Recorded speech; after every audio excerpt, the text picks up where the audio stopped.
ഞാൻ ഉന്നയിച്ച വിഷയങ്ങളിൽ അടിസ്ഥാനപരമായി അത്യാവശ്യം കഴമ്പുണ്ട് എന്ന് SITക്ക് ബോധ്യപ്പെട്ടതിന്റെ അടിസ്ഥാനത്തിലാണ് വിജിലൻസ് അന്വേഷണത്തിന് DGP ശുപാർശ ചെയ്തിട്ടുള്ളത്. ആ ശുപാർശയാണ് ബഹുമാനപ്പെട്ട ആഭ്യന്തര വകുപ്പും മുഖ്യമന്ത്രിയും പെർമിഷൻ നൽകിയിട്ടുള്ളത്.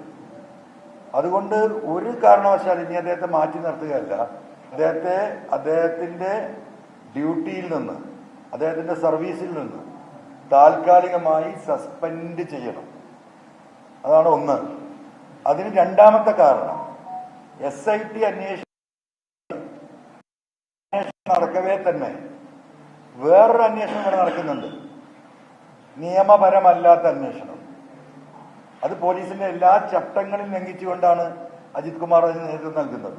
അതെന്താണെന്ന് വെച്ചാൽ, ഞാൻ കൊടുത്ത തെളിവുകൾ അതെങ്ങനെ എനിക്ക് കിട്ടി, അതുമായി ബന്ധപ്പെട്ട പോലീസ് വ്യക്തികള് അവരെ പാരലായിട്ട് ഒരു അന്വേഷണം നടത്തുന്നു, ഭീഷണിപ്പെടുത്തുന്നു, തെളിവ് തരാൻ വരുന്ന പലരും മടിച്ചു നിൽക്കുന്നു. ഞാൻ ആവർത്തിച്ച് പറഞ്ഞതാണ്.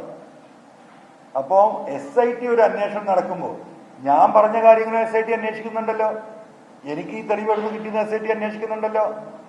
അതെല്ലാം നിലനിൽക്കുമ്പോൾ എല്ലാ ചട്ടങ്ങളും ലംഘിച്ചിട്ട് അജിത് കുമാറിന്റെ നിർദ്ദേശപ്രകാരം ഒരു പാരലൽ അന്വേഷണം നടത്തുക എന്ന് പറഞ്ഞാൽ കേരളത്തിന്റെ പോലീസിന്റെ ചരിത്രത്തിൽ ഇല്ലാത്തതാണ്.